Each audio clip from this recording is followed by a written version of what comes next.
A luz do bloco cirúrgico cortava o corredor como uma lâmina. Havia um som que dominava a sala, o bip rítmico do monitor, igual ao compasso de um coração que teima em não desistir. Dona Teresa estava deitada naquela mesa estreita, o avental hospitalar preso com pressa, o cabelo grisalho colado à testa suada, as mãos já enrugadas enroladas num lenço que tremia. Eduardo observava por uma janela de vidro, o rosto pálido, a respiração presa numa garganta que ele fingia incapaz de mover.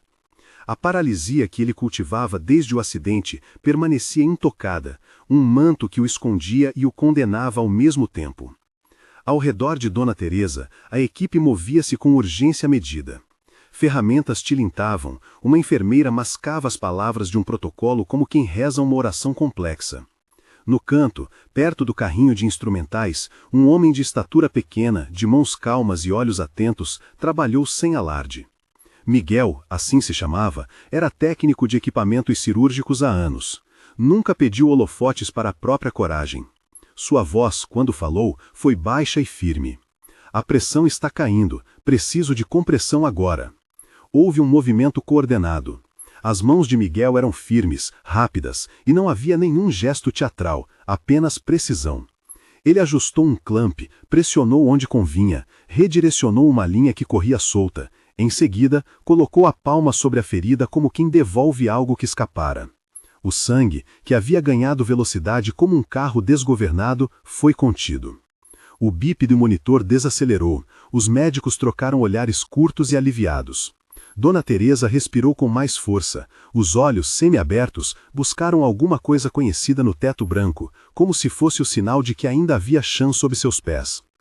Enquanto o corpo clínico trabalhava na estabilização, Miguel notou um brilho no chão, entre o rodízio de um monitor e a base de um suporte. Um celular, com a tela quebrada numa borda, tinha deslizado para fora de um bolso. Não era incomum, muitos traziam aparelhos por nervosismo, por hábito, por uma necessidade impensada de estar conectado. Miguel o apanhou com o cuidado de quem segura um espécime frágil, e a luz da tela, por reflexo, apagou e acendeu de novo. Mensagens pipocavam. Um nome em destaque repetia-se entre fotos e falas, uma conversa em que alguém, com palavras rápidas e secas, obtinha confirmações, combinava valores, festejava o plano. Miguel não era homem de curiosidades cruéis, mas havia algo naquelas linhas que saltou como uma fagulha. Fotos de encontros em cafés, recibos de reservas de hotéis, uma captura de tela com a palavra missão ao lado de uma notícia sobre a fortuna da família Fonseca. O suor da cirurgia mal secava no jaleco de um cirurgião quando Miguel guardou o aparelho no bolso do próprio jaleco e foi falar com a enfermeira-chefe. Não havia teatro em seu gesto, havia apenas a necessidade de que alguém sério olhasse aquilo. No corredor, Eduardo permaneceu imóvel, com o olhar fixo através do vidro. Não podia falar, a farsa o prendia. Mas os olhos dele não eram vazios. Havia ali a dor viva do homem que registrara cada visita de Vitória nas últimas semanas, cada selfie com legenda comovente e cada check-in teatral no hospital. Havia o peso do segredo que o consumia. Ele sabia que o que o telefone poderia revelar era mais que simples uma traição. Era a prova de uma trama que pretendia roubar-lhe não só a confiança, mas o futuro que ele imaginava construir ao lado de alguém que dizia missão, mas planejava lucro. Miguel saiu do bloco com passos tranquilos. Na porta, hesitou por um segundo e olhou em direção à sala de espera, onde familiares aguardavam, alguns com os rostos imersos em orações baixas, a mãe de Eduardo certamente entre eles. Havia no gestual do técnico algo que tocava a todos. A rapidez com que reagiu salvou uma vida. O acaso do encontro com o celular poderia salvar muita coisa a mais. O bloco fechou-se atrás dele como um capítulo que precisava ser lido. Se essa história toca você, curta e siga. Há momentos em que a verdade chega pelas mãos mais inesperadas. Eles voltaram semanas atrás, para quando a casa dos Fonseca ainda cheirava a café fresco toda manhã, e a rotina seguia o compasso antigo de uma família que possuía coisas demais, mas às vezes entendia pouco do que o coração exige. Eduardo era o herdeiro de um império de construção. Com 40 anos, conhecia os pisos por nome, as plantas por sua fragilidade e cada contrato por sua possibilidade. Dona Teresa, sua mãe, foi quem lhe deu mais do que berço. dera coragem, oração e os rituais simples que sustentaram uma família que emergiu de um passado duro. Ela tinha as mãos marcadas pela cozinha, a voz baixa de quem aprendeu a rezar no silêncio da madrugada, a fé feita de atos, plantar mudas que depois floresciam ao lado da calçada, dobrar lençóis, abençoar os filhos antes de dormir. A fortuna da família nunca teve tanta força quanto o gesto de Teresa ao puxar uma coberta até o queixo do filho em noites de insônia.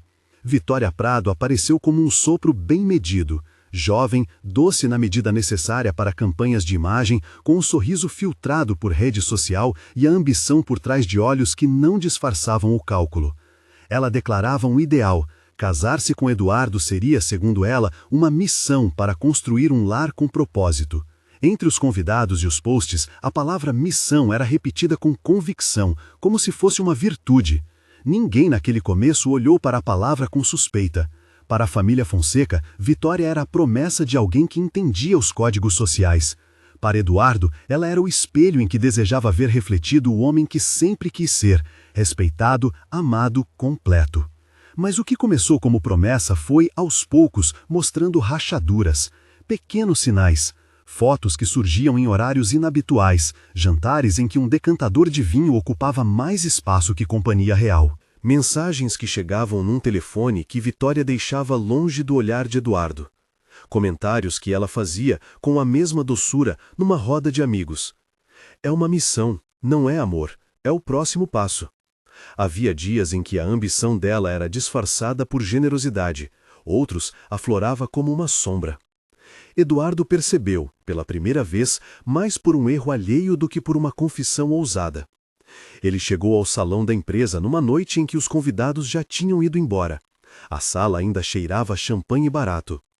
Procurava apenas papéis para um fechamento de contas quando ouviu risadas baixas num corredor. Aproximou-se quase sem intenção. Por trás de uma porta entreaberta, viu Vitória e Ricardo. O nome de Ricardo pairava há meses nos corredores como silo de rumores, um consultor de imagem que trabalhava com ela e, nas sombras, com outras promessas. Eles conversavam sobre ajustes e pagamentos. Vitória parecia satisfeita, Ricardo calculista. Missão cumprida, disse ela, como se tivesse assinado um contrato. Eduardo sentiu o chão abrir-se sob os pés. A traição não foi um único golpe. Foi uma sucessão de pequenos cortes que foram tornando sua pele vulnerável. No dia seguinte, Eduardo tentou confrontá-la. Vitória sorriu com o mesmo rosto de sempre, murmurou palavras que pareciam desculpa e mostrou fotos de um jantar antigo em família como prova de afeto. A palavra missão saiu novamente, como se transformar o casamento em objetivo salvador bastasse para justificar os meios. Eduardo não encontrou consolo nas palavras dela. Encontrou sim um frio que ele mal podia confessar a si mesmo. Estava sendo tratado como etapa de uma carreira, como ingresso para um patamar de segurança financeira.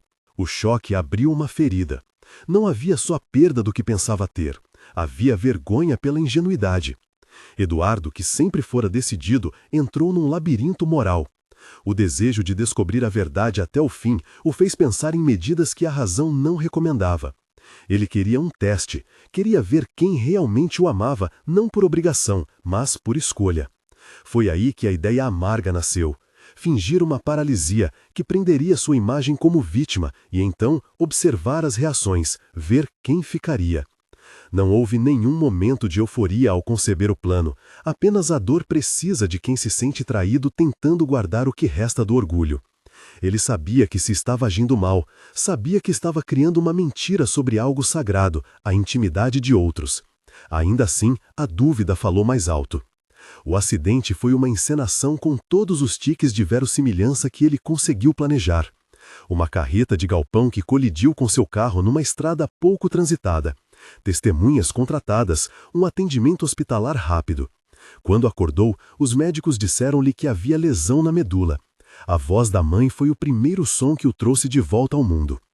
Ele a ouviu dizer orações entre lágrimas, pedir a Deus que tocasse o corpo do filho, que o lembrasse de andar novamente. Cada palavra dela era um punhal. Eduardo deixou que a encenação começasse e, com o corpo quieto, a alma ativa, foi prestando atenção. No hospital, a diferença entre pessoas que precisavam e pessoas que fingiam era, muitas vezes, impossível de ver. Vitória assumiu o papel com naturalidade. Suas visitas eram regulares, sempre com flores, sempre com fotos para as redes sociais, closes calculados, sorrisos para legendas mais tarde. Havia histórias curtas e performáticas. Amanhã minha vida muda. Nossos planos nunca estiveram tão certos. Nas publicações, ela capitalizava o drama com frases sobre força e dedicação. Mas na vida real, quando as portas se fechavam e as câmeras ficavam longe, havia telefonemas que ela atendia com voz baixa e risos nervosos, com desculpas que pareciam trocas. Dona Teresa, por seu turno, ia além do roteiro. Província de compaixão, mãos que não paravam de fazer gestos simples. Ela trazia sempre uma garrafa de água quente para os pés de Eduardo, perguntava pelo conforto do travesseiro, benzia as mãos dos enfermeiros, fazia pequenas orações que pareciam costurar os poros de uma fé silenciosa. Mais do que decência, era constância. Ela não tirava fotos, não falava de missões, apenas umava um salmo e esperava na capela do hospital enquanto o filho recuperava. Seus dias eram marcados por pequenos atos que, para alguém que assistia de fora, eram quase invisíveis. Um biscoito esquecido ao lado do travesseiro, uma toalha lavada no armário do hospital, um bilhete escrito com letras trêmulas dizendo "Durma, meu filho". Teresa tinha a ternura que pesa. Os primeiros meses foram assim, Eduardo refugiado na mentira, Vitória representando a noiva perfeita em público, Dona Teresa sendo a presença que sustentava tudo aquilo. Mas a mentira é como um peso que corrói as vigas de uma casa. A cada visita teatral de Vitória, Eduardo sentia que compactuava com a própria ruína moral. Ele se flagelava em silêncio. Sabia que a sua farsa podia ferir mais pessoas do que apenas a ele mesmo. Podia manchar o nome daqueles que o amavam, expor fraquezas e encharcar de dor a criança antiga que ainda pedia aos pais que tudo se ajeitasse. Nesse intervalo, pequenos incidentes começaram a acontecer. Um envelope deixado no corredor com notas de transferências anônimas, um recibo de uma reserva de hotel que apareceu por engano na mesa do escritório de Eduardo, mensagens interceptadas por um funcionário que guardava preconceitos e ambições. Eduardo foi juntando fragmentos, como quem tenta montar um quebra-cabeças com peças faltando. Ele leu as mensagens, viu as datas, reconstruiu encontros. A farsa que originara para testar o coração dos que o cercavam transformou-se em espelho de sua própria solidão. O filho do milhão descobrira que o preço de saber podia ser pagar com a própria alma. Enquanto isso, a saúde de Dona Teresa começou a vacilar por razões que nada têm de místico. Eram as noites mal dormidas, um índice de glicemia que subiu, a pressão que se apresentava como um visitante imprevisível. Os médicos falaram de risco aumentado, pediram descanso. Teresa discava preces de manhã cedo e à noite, mas não negava visitas para os filhos e, principalmente, não negava a esperança de ver a entrega do casamento do filho se transformar em algo real e não em tela de rede social. Mesmo cansada, ela cultivava a vida, regava as plantas do pequeno jardim da casa, fazia o café e lembrava os dias em que Eduardo era menino, com joelhos ralados e perguntas soltas sobre o mundo. Era impossível amar Teresa sem sentirmos uma ponta de vergonha por tudo que a vida do filho se tornara. Em um desses dias de vigilância, Vitória apareceu ao entardecer. Chegou com um buquê que parecia escolhido para as fotos. O vestido impecável dava a ela um ar de quem se preparava para a assinatura de um contrato, não para a visita aos leitos. Abraçou Teresa com a familiaridade das cerimônias e colocou um beijo ensaiado no rosto do filho. Teresa sorriu com aquela doçura que perdoava por princípio, e a cena se transformou em imagem para os seguidores. Eduardo sentiu no peito a contradição. Ver a mãe abraçar a mulher que o traíra foi como assistir a sua própria memória ser roubada. Houve também momentos de fraqueza, em que Vitória mostrava a sua humanidade, e eles, quando surgiam, complicavam o julgamento. Em certa ocasião, Teresa pegou-a pela mão e disse: "Se existe uma missão, que ela comece por ser verdadeira."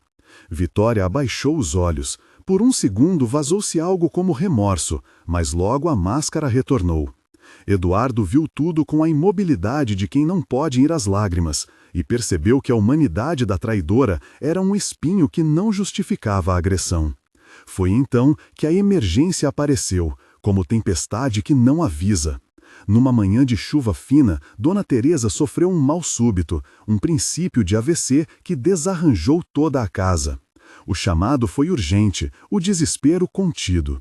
Ambulância, correria, os olhos de Eduardo dilatando em pânico que ele não permitia se perceber. No hospital, a gravidade foi avaliada com frieza. Havia risco neuronal, necessidade de intervenção rápida. Decidiram por uma cirurgia para conter o episódio e diminuir as sequelas. De repente, a casa calma de orações e café abriu-se no abismo de salas esterilizadas e prognósticos que falavam em recuperação com tempo e fisioterapia. Essa decisão da equipe médica trouxe a todos uma sensação de que o chão voltara a tremer. Vitória anunciou que ficaria ao lado do marido, uma vez mais, gestos teatrais para a cena pública. Amigos e parentes se dividiram entre os que rezavam e os que se apressavam para dar explicações. E foi num desses giros da realidade que o telefone, encontrado por Miguel durante a cirurgia que salvou Teresa, começou a brilhar. Voltando ao presente, a sala de cirurgia respirava como um organismo atento. Eduardo estava ali, no vidro, com o corpo imóvel e a alma pronta para explodir. Ele não podia falar. Precisava, no entanto, escutar. Não por sua mãe. Ela estava nas mãos de quem entendia de bisturis e suturas. Ele precisava escutar o mundo se revelar. O que Miguel trazia no bolso do jaleco era um lampejo dessa verdade. O aparelho vazava um rumor que podia, de uma só vez, dissolver contos e mentiras. Miguel, no corredor, aproximou-se da enfermeira-chefe com o telefone dentro da palma. Havia um pudor silencioso em seu gesto. Ele não dispunha da pressa dos destemperados. Sabia que para levar veracidade ao que encontrara, precisava de olhos que respeitassem procedimentos. "Tem alguém daqui que é familiar?" perguntou ele. A enfermeira reconheceu o rosto anguloso de Teresa nas fotos do crachá, e, de repente, tudo ficou pequeno.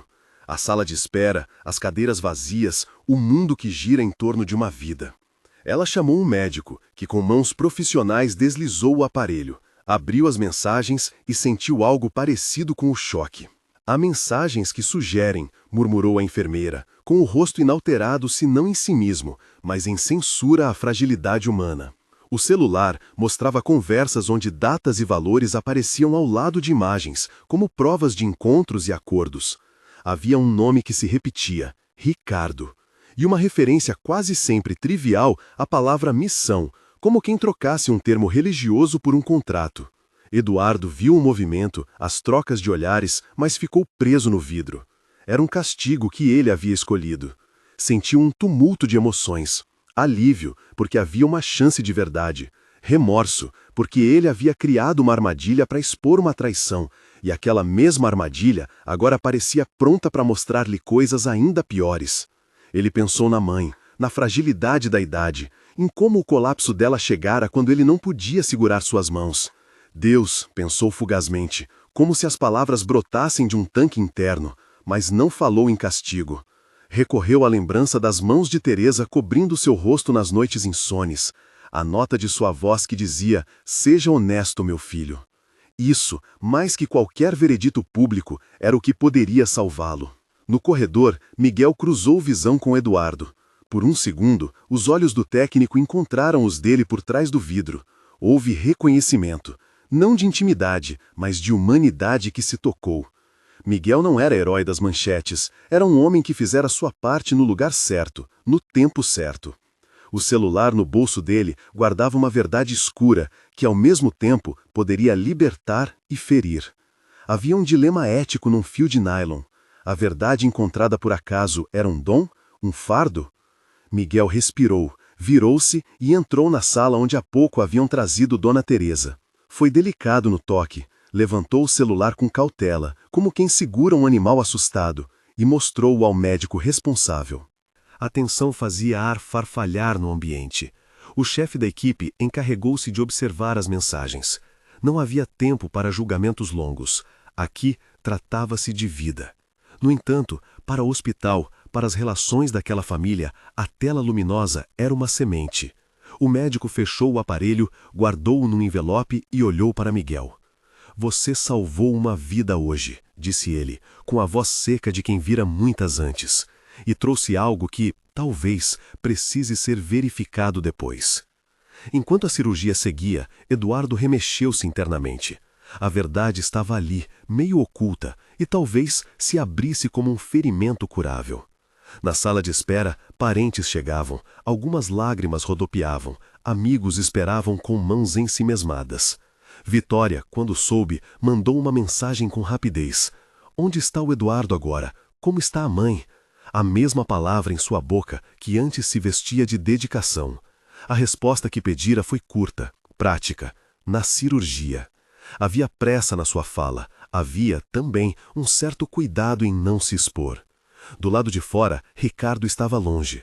Ele ouviu, por meio de um aliado, que algo tinha sido encontrado, e o nome dele surgia às vezes nas mensagens. Houve um impulso, fugir, apagar rastros. Ele, que era homem de sombra e comércio, não era adequado para o confronto que se aproximava.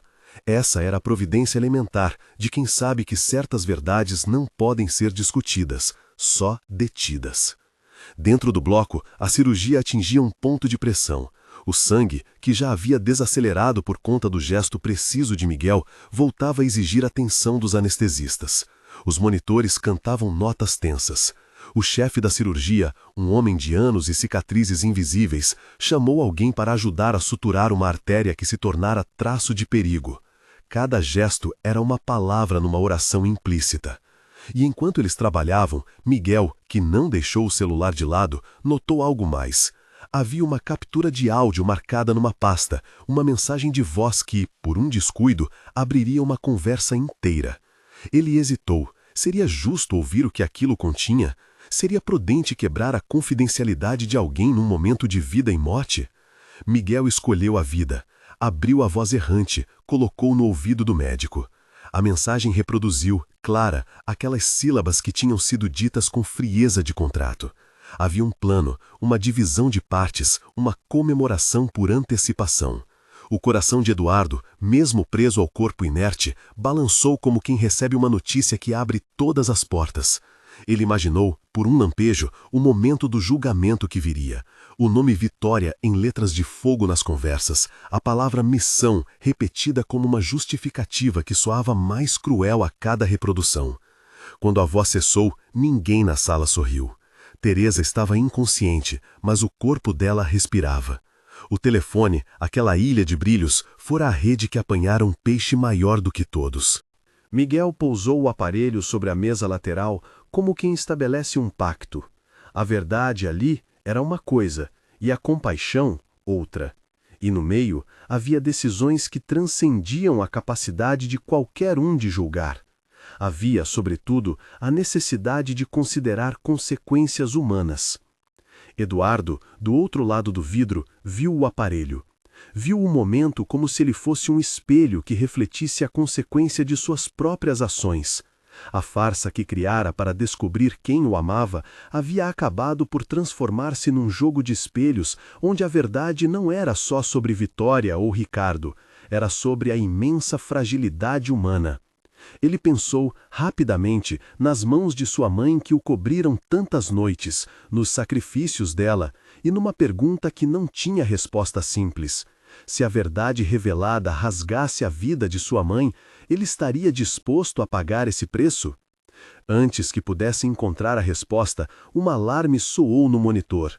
As linhas curvas começaram a se desenrolar com sinal de alerta. O chefe da cirurgia chamou por força. Miguel pôs as mãos onde podia. Alguém gritou por um outro clamp.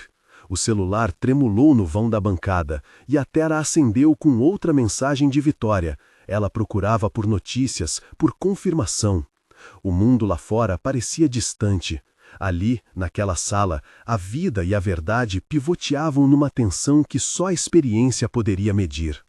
E foi num instante assim, com o bip acelerando e as máscaras embaçadas de suor, que as mãos providenciais de Miguel, pequenas porém resolutas, fizeram um gesto que nenhum protocolo ensinava. Ele recolheu a peça que havia escapado do campo, colocou-a no lugar, apertou com a firmeza de quem sabe que a técnica salva. A operação retomou o compasso. O monitor estabilizou. Um suspiro coletivo percorreu a sala de espera como vento que cruza árvores. Dona Teresa, naquele primeiro momento, havia sido salva. Mas a cena não se encerrou em alívio. Ao lado do bisturi e do silêncio que seguiu, o celular recolhido por Miguel continuava a emitir a evidência. Havia uma escolha a fazer sobre quando e como revelar aquilo que o aparelho mostrava. Naqueles corredores, a verdade era uma bomba que podia explodir e ferir quem estivesse perto. Era também uma lâmpada que poderia iluminar o que todos precisavam ver. Eduardo sentiu que o chão sob seus pés ruiu outra vez. A salvação da mãe, que havia sido assinada por mãos pequenas e competentes, trazia junto a possibilidade de exposição que ele próprio alimentara com o seu engano. Recebeu por alguns segundos a sensação completa do preço de se fazer de vítima por escolha. Sua mãe correra perigo. A verdade, por mais necessária que fosse, chegaria por meios que ele não controlava. No corredor do hospital, Vitória se afastou, com o rosto pálido, quando soube que havia sido encontrada uma prova. Ela entrou num canto e por instantes os olhos traíram medo. O plano que ela imaginara perfeito sempre se baseara em passos calculados, em silêncios comprados, em promessas que se construíam na sombra. Agora, em sua mão, o celular parecia um pedaço de carvão quente. Não havia como segurá-lo sem se queimar. Do lado de fora da sala de cirurgia, Eduardo permaneceu imóvel. A verdade estava a um alcance que ele mesmo alimentara. A salvação da mãe fora realizada por mãos que ele, talvez, não valorizara antes. E Miguel, o técnico de estatura pequena, já não era apenas um nome entre muitos. Tinha agido sem querer receber aplausos e agora trazia um peso. Para Eduardo, aquilo tudo representava não apenas um veredito sobre Vitória, mas também um espelho para sua própria alma. O restante do hospital parecia respirar em suspenso. Pessoas saíam, chegavam, sussurravam. E ali, naquele instante que durava como um intervalo entre duas notas musicais, a cena congelou num gesto pequeno. Miguel estendeu a mão, abriu o celular numa foto e o rosto que apareceu iluminou a sala de espera com a crueza de um segredo. Ele olhou para o vidro onde Eduardo estava como se pedisse permissão para continuar. Não era permissível segurar a verdade apenas para si. Havia muitas vidas entrelaçadas naquela rede. Miguel dobrou a cabeça com respeito e entrou no corredor. A porta do bloco foi entreaberta. Havia, em sua saída, um rastro de luz e a promessa de que aquilo que fora salvo, a vida de Teresa, não seria o fim da história. Haveria, adiante, perguntas que precisariam ser feitas, escolhas a serem confrontadas e um preço a pagar por cada mentira cultivada. No entanto, naquele instante, a prioridade era a respiração das pessoas naquela sala, e cada pequena ação tinha peso sagrado. Eduardo não podia falar, mas sentiu a vontade de gritar. Em vez disso, fechou os olhos. Visualizou a mãe sorrindo como no dia em que lhe ensinara a amarrar os cadarços. Passou as mãos, que eram agora imóveis, pela memória de dias em que existiam abraços e conversas não mescladas por interesses. Pediu, em pensamento, perdão sem nomear nada, porque a culpa não pede conto.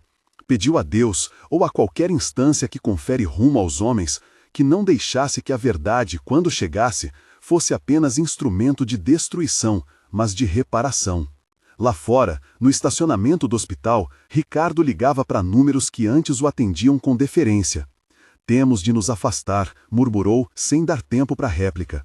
Ele sabia que havia algo em movimento que o mencionava, que o diminuiu. Fugiu não por coragem, mas por necessidade de não encarar a humilhação que a exposição traria.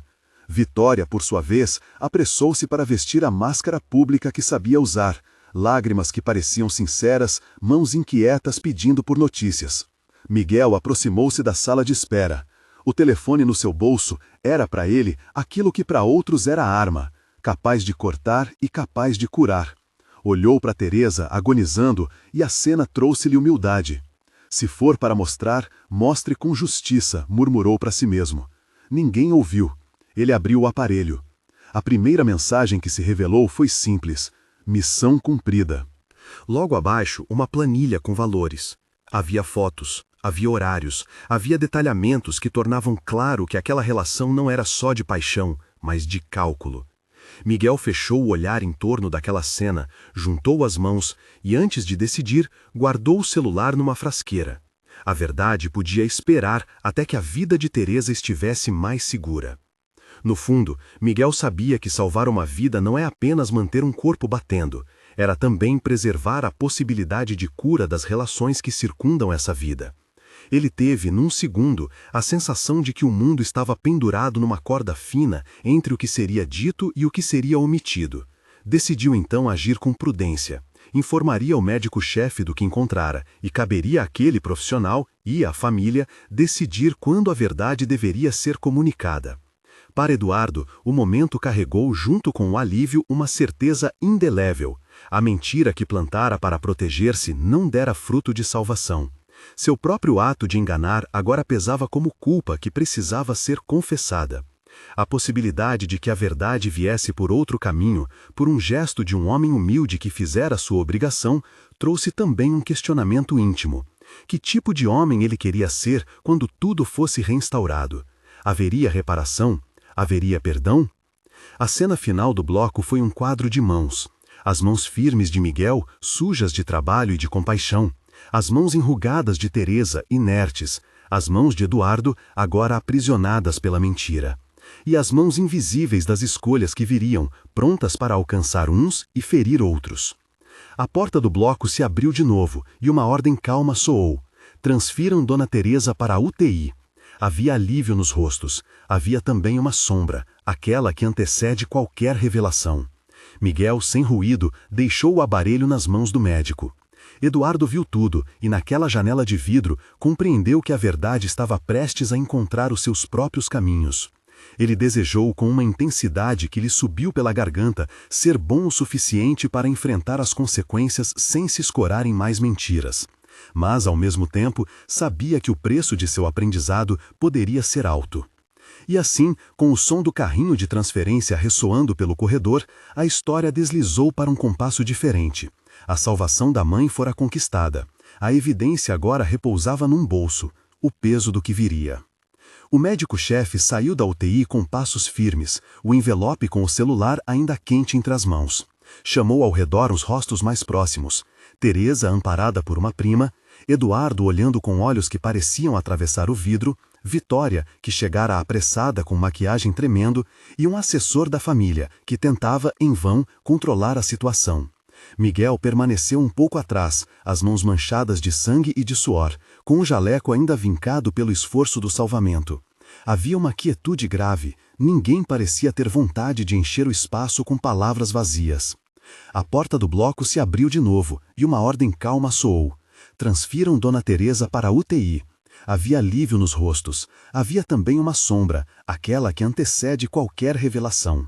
Miguel, sem ruído, deixou o aparelho nas mãos do médico.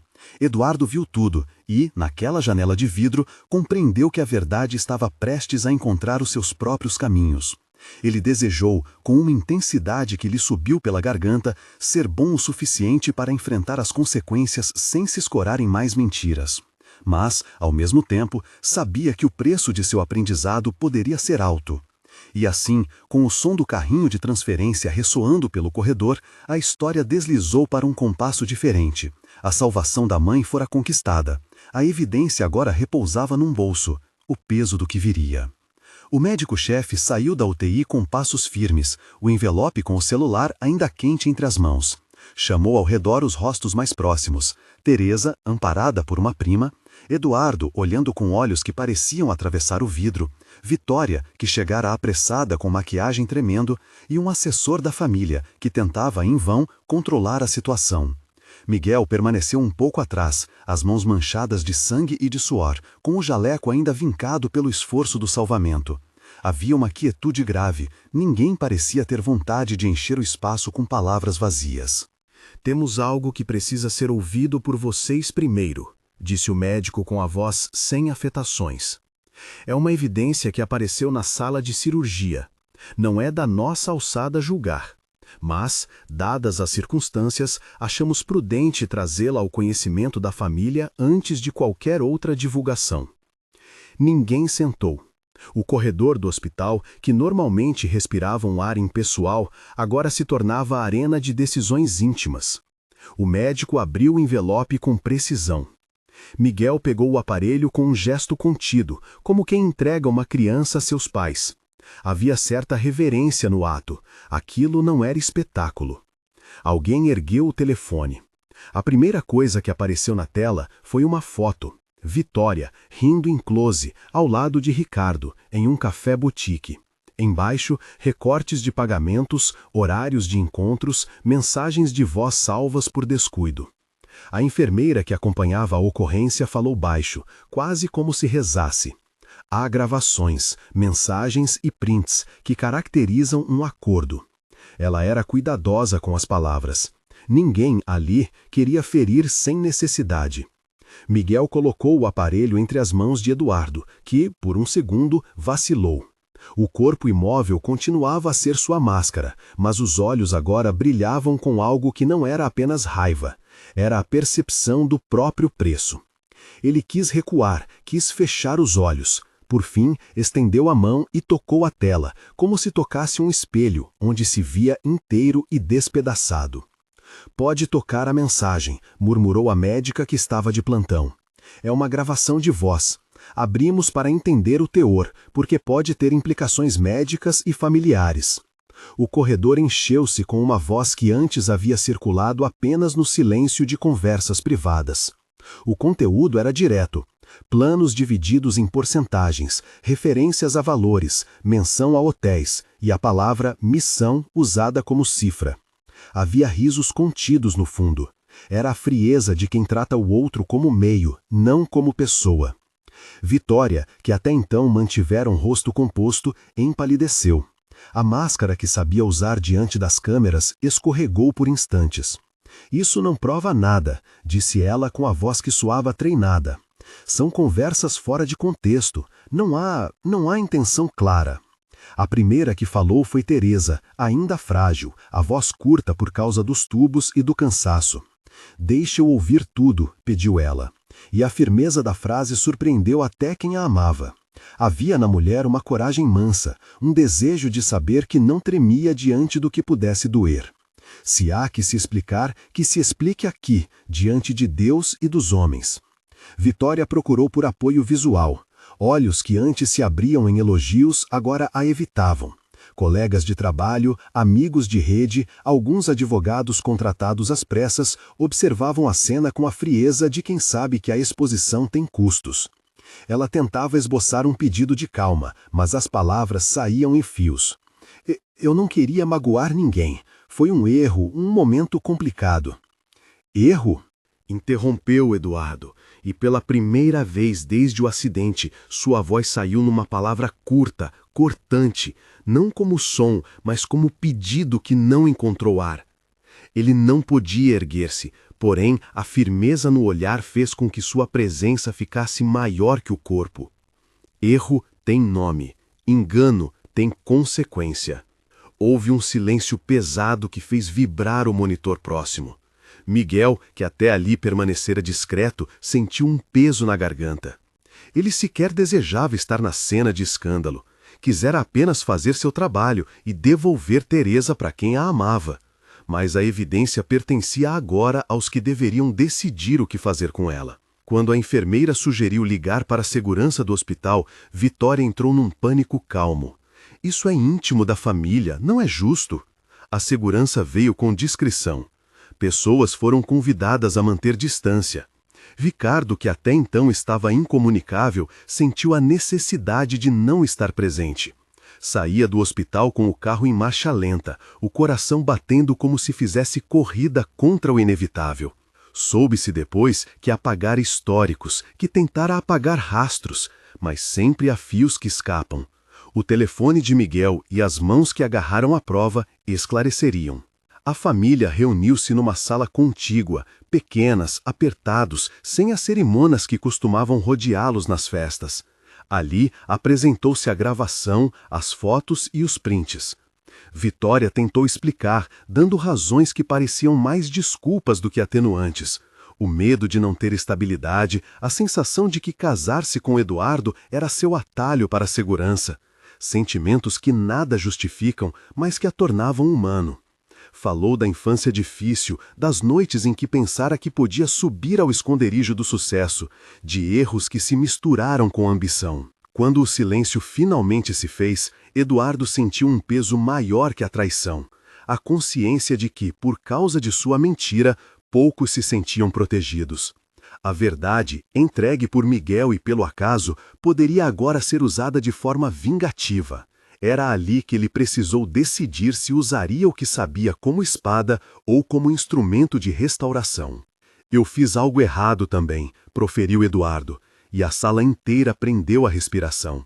Aquela confissão teve a força de uma lâmina que abre frestas. Quando tudo veio abaixo, eu decidi testar quem estava comigo. Fingi que não podia andar. Criei uma mentira tão grande que acabou por magoar aqueles que não mereciam. Era mais do que confissão, era expiação. Ele falou sobre a dor que o levava à farsa, sobre a solidão que se disfarçava de justiça própria, sobre como o orgulho o cegara. Não quero usar a verdade como arma, disse ainda. Não quero que a vida de alguém sirva ao meu orgulho. Peço perdão a vocês e vou aceitar o que tiver de vir, não para fugir, mas para reconstruir. As palavras, proferidas com sinceridade, abriram uma fresta de silêncio que doía. Dona Teresa, com olhos que choravam sem som, aproximou a mão trêmula do vidro onde o filho estava e a pousou. Não era um gesto de conivência, era convite à humanidade. Ela não falou de imediato. O que disse, quando as palavras vieram, foi simples e firme.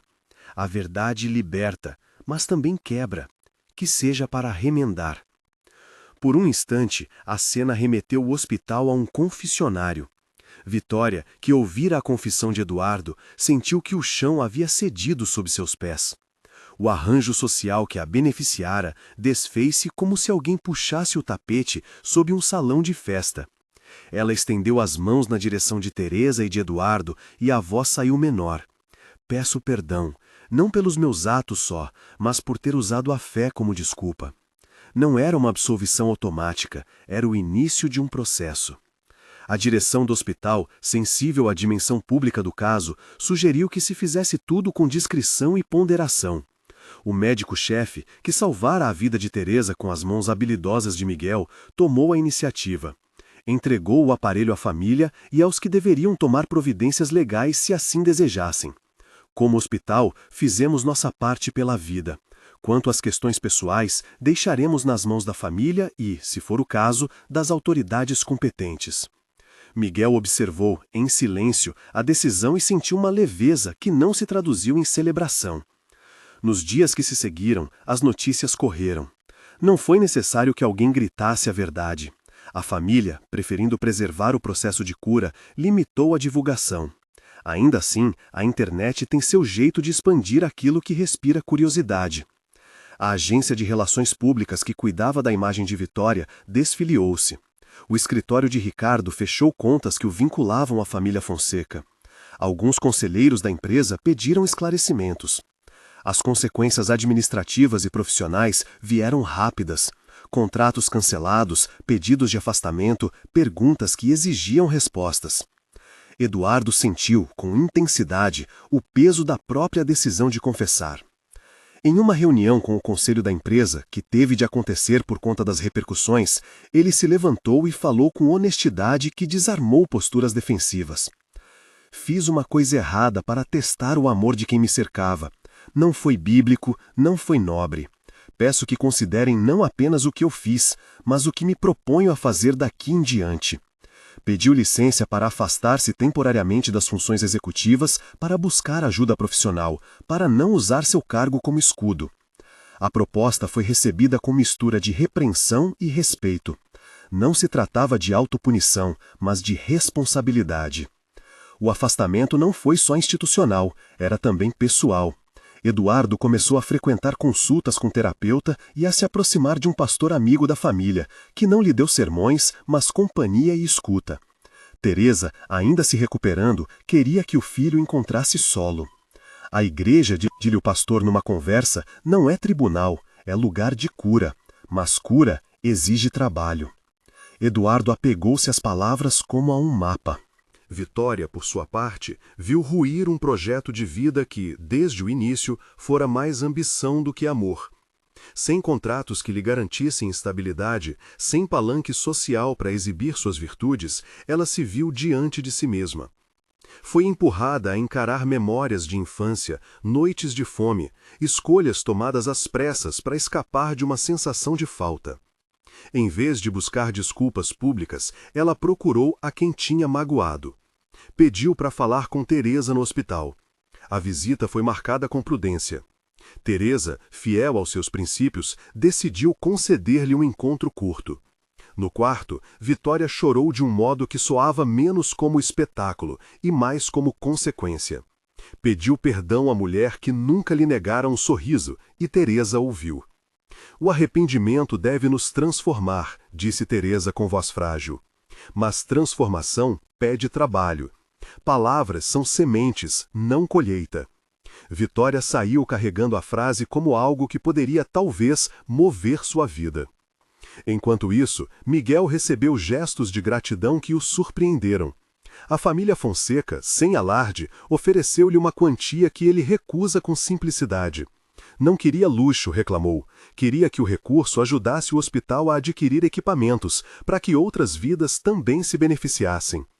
Eduardo, com a inclinação do que aprende a partir do próprio erro, sugeriu criar uma bolsa em nome da mãe, para técnicos e profissionais de baixa estatura que muitas vezes são invisíveis dentro das instituições. Pagar reconhecimento com vaidade não é justo, que sirva para quem precisa. Miguel aceitou. Preferia que seu nome não fosse manchete, desejava que as ações gerassem frutos. As semanas transformaram a Casa Fonseca num lugar de convalescença e de interrogatório íntimo. Dona Teresa, transferida para um quarto menos crítico, começou a trilhar a trilha lenta da recuperação. Fisioterapia para recuperar a força, sessões de fonoaudiologia para reeducar a fala, alimentação ajustada e muitos cochilos. Pequenas vitórias vinham em forma de gargalhos ante histórias contadas por familiares, em forma de mãos que seguravam utensílios sem que tremessem demais. A vida ali era pouco heróica e muito humana. Eduardo passou a visitar a mãe todos os dias, agora sem artifícios. Havia vergonha e vontade de se redimir. Ele ajudava-o a vestir o casaco, a cortar frutas, a lembrar de tomar remédio. Em público, enfrentava olhares. Alguns o condenavam, outros, que conheciam a história por recortes, o observavam com curiosidade. Ele não buscava absolvição, buscava reconstrução. Em conversas longas, disse à mãe que devolveria a confiança dela com atitudes e não com palavras. Foi a pequena promessa que guiou seus passos. A empresa, por sua vez, abriu uma investigação interna sobre as irregularidades financeiras que as mensagens apontaram. Não era apenas amor que se negociava. Havia indícios de comportamento antiético que poderiam afetar negócios. Ricardo, o homem das manobras nas sombras, desapareceu. Mais tarde, soube-se que tentara sair do país, que trocara de contas, que buscara apagar rastros digitais. A justiça, com sua lentidão costumeira, passou a investigar contratos e transações. Vitória, por sua relação com algumas das operações, sentiu o peso do escrutínio. Não era apenas punição simbólica, era consequência de escolhas que envolviam dinheiro e confiança.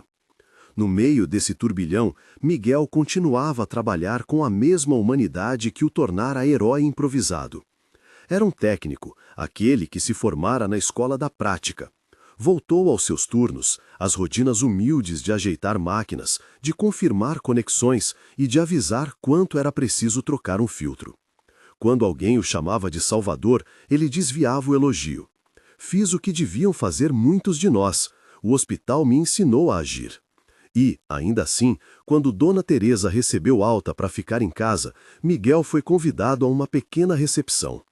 Eduardo, de maneira discreta, fez um pequeno discurso. Entregou a Miguel um envelope com fundos destinados àquele projeto de bolsas. Miguel aceitou com leveza e promessas práticas. Dinheiro aplicado em cursos, em equipamento, em um workshop para meninos e meninas que acreditavam que profissionalismo não se mede pela estatura. A alta de Teresa foi um dia de sol ameno. A casa, que cheirava a café e a limpeza, acolheu a mulher que sempre foi a guardiã de coisas simples. Havia flores trazidas por vizinhos que nunca antes se pronunciaram, e um silêncio respeitoso de quem sabia que a presença dela simbolizava mais que um laço sanguíneo.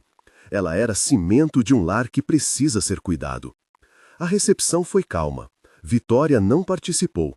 Preferiu não estar no palco do perdão público, optou por um caminho menos vistoso, voluntariado em uma instituição local que atendia mulheres em vulnerabilidade, tentando aprender a reparar com trabalho e não com palavras inflamadas. Os meses seguintes marcaram um tempo de trabalho duro e de aprendizado. Eduardo não retomou imediatamente suas funções executivas.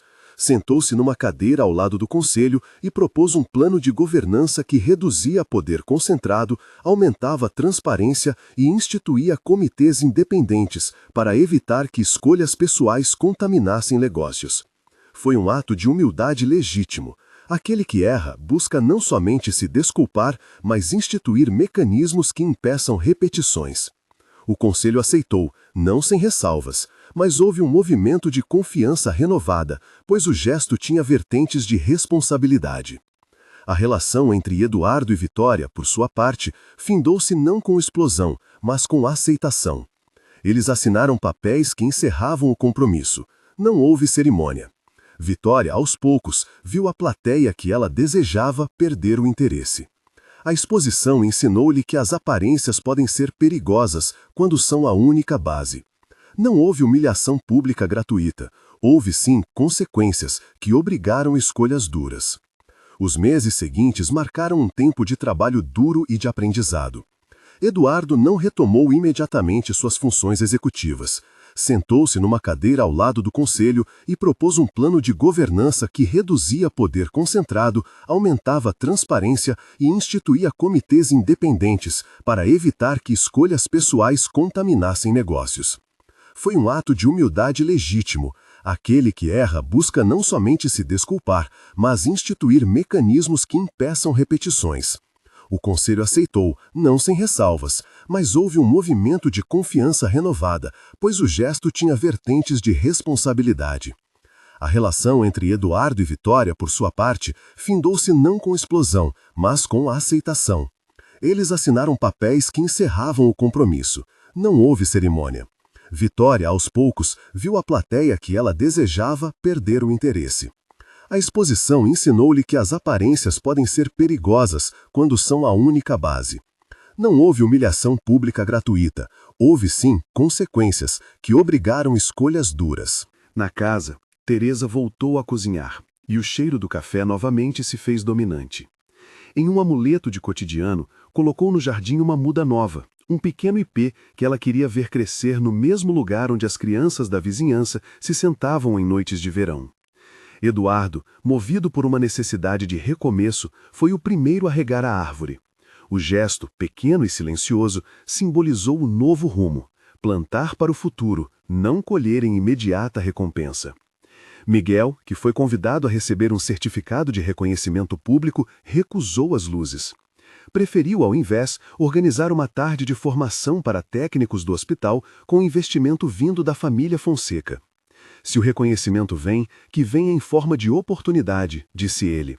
As fotos dele ao lado de jovens aprendizes circularam nas redes, não por hábito de fama, mas como prova de que um ato de coragem pode multiplicar possibilidades.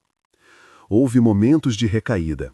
Eduardo enfrentou picos de culpa, noites em que a lembrança da mentira apertava como nó. Passou por terapia, por grupos de apoio e encontrou na igreja um espaço de acolhimento.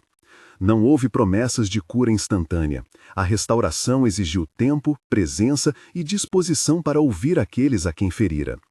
Quando encontrou Vitória numa ocasião pública, ambos trocaram palavras curtas, sem aspereza, com um reconhecimento tácito de que o capítulo havia terminado. A família, porém, não ficou ilesa. Amigos antigos distanciaram-se, olhares de compaixão tornaram-se raros. Mas também surgiram gestos inesperados de apoio.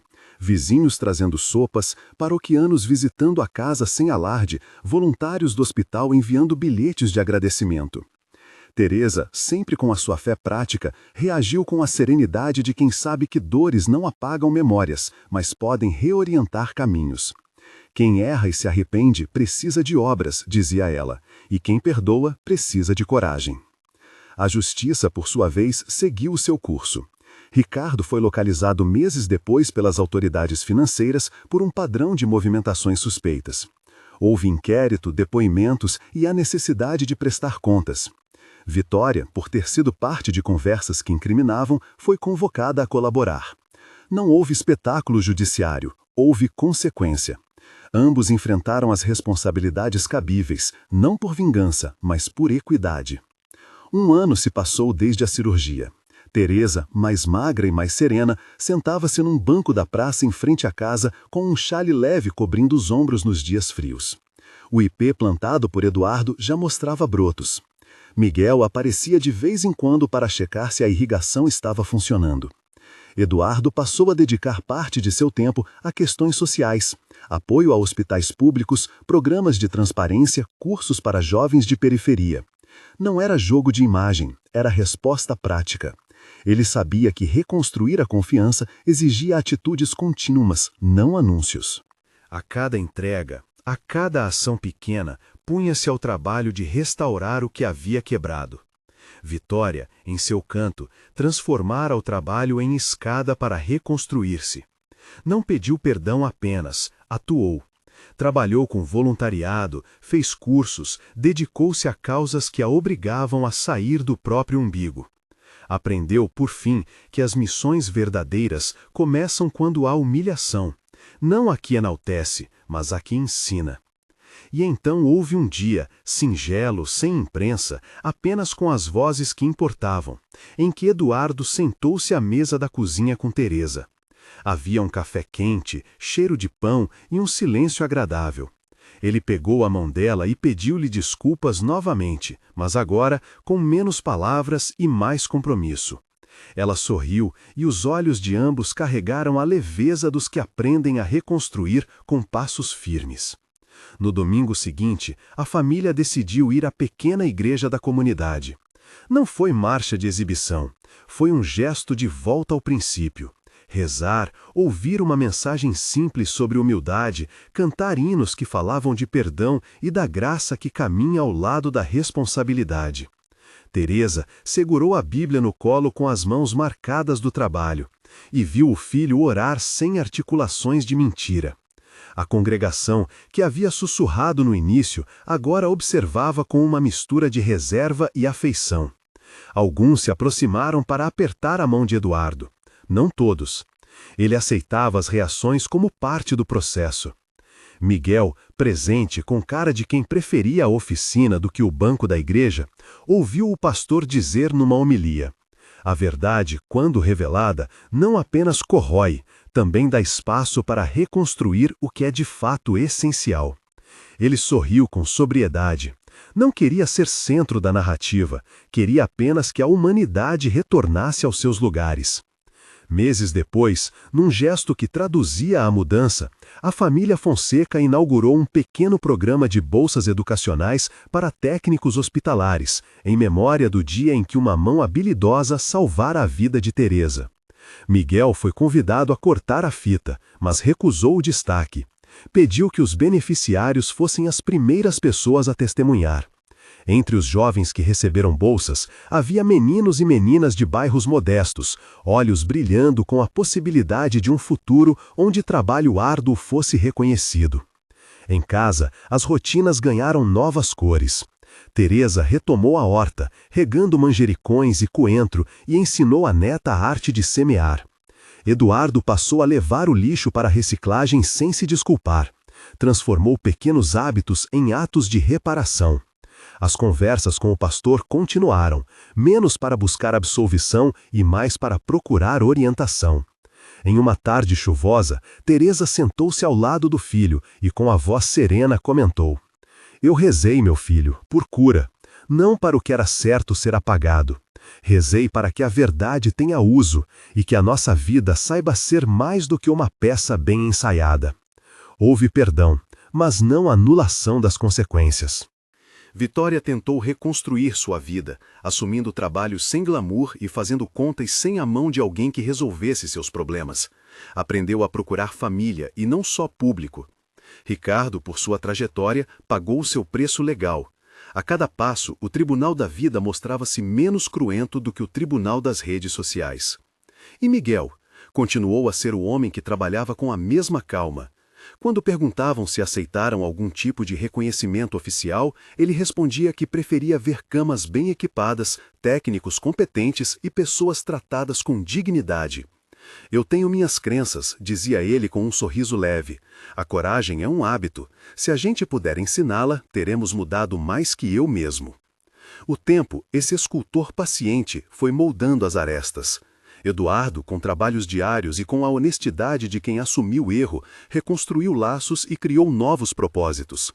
Teresa, uma matriz de carinho e fé prática, voltou a ser o centro estável da casa, agora mais frágil em corpo e mais forte em espírito. Vitória transformou sua busca por segurança numa busca por dignidade profissional. E Miguel, homem de mãos pequenas e coração grande, tornou-se o símbolo discreto de que atos anônimos podem alterar destinos. Em uma noite serena, já distante do clamor inicial, a família se reuniu para um jantar simples. Havia risos contidos, histórias sobre o passado que soavam agora menos pesadas e um ar de pequenas vitórias. Antes de servir o café, Teresa levantou-se, pegou a mão do filho e disse uma oração curta, como quem sela algo com ternura. Senhor, agradeço pelo fôlego que nos deu, pela verdade que nos libertou e pela oportunidade de sermos melhores. Dá-nos força para agir com justiça e com misericórdia. Amém. As palavras, proferidas sem espetáculo, ecoaram na casa. Eduardo sentiu que, embora o preço pago não fosse pequeno, havia um sentido novo em seus passos. A verdade havia aparecido no hospital de modo inesperado e doloroso, mas também abria a porta para uma vida que, cuidada com humildade, poderia ser novamente confiável. Algumas semanas depois, Miguel visitou a Casa Fonseca sem alarde. Trouxe um vaso simples com um pequeno pé de alecrim. Para o jardim da mãe, disse, e deixou o vaso no parapeito da janela. Teresa tocou o vaso com carinho, lembrando-se do homem que, em mãos pequenas, devolveu-lhe a vida no momento em que tudo parecia prestes a ruir. A história, que poderia ter sido mera manchete, transformou-se numa lição diária. A verdade, quando revelada, pede discernimento. O perdão, quando dado, exige limites. E a fé, quando prática, conduz a atitudes que curam mais do que palavras.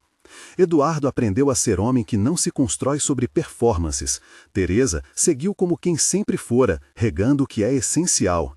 Vitória aprendeu dolorosamente a escolher caminhos menos vistosos e mais íntegros. Miguel continuou a fazer o que podia, explicando que heroísmo nem sempre brilha e que coragem verdadeira é suvã silenciosa. Se você sentiu algo ao ouvir essa história, pense em alguém que precisa ouvir sobre verdade, reparação e misericórdia.